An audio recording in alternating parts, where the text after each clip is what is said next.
Hey preacher, what's your giving talk about today? Today we're going to talk about storing up treasures in heaven. I like treasure, preacher. How can I get some of that? Let's see what the Bible says about it. Matthew 6:19 through 21 says, "Do not lay up for yourselves treasures on earth, where moth and rust destroy, and where thieves break in and steal. But lay up for yourselves treasures in heaven, where neither moth nor rust destroy, and where thieves do not break in and steal. For where your treasure is, there your heart will be also." Every time you give, you're laying up treasures in heaven. That reminds me of a funny joke, preacher. You want to hear it? I feel like you're going to tell me the joke anyway. Yes, sir. But it's funny anyway, and you'll like it. Okay, let's hear it.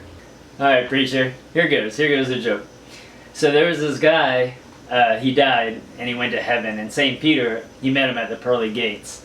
And as Peter was walking him down the golden streets of heaven to show him where he was going to live in heaven, they were passing these beautiful mansions and homes, and they come to the end of the street, and there was just this old beat up cabin. And St. Peter looks over at the guy and says, "Well, here's your home."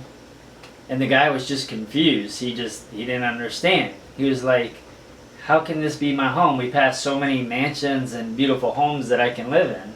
Why is this my home?" Then St. Peter looked over to him and said, "Listen, we did the best we could with the money you sent ahead." That's a pretty funny joke. It also reminds us that we serve God through giving of our tithes and our offerings, and when we serve others. And as we're doing so, we're ultimately building treasures in heaven. Let's make a difference in this world today.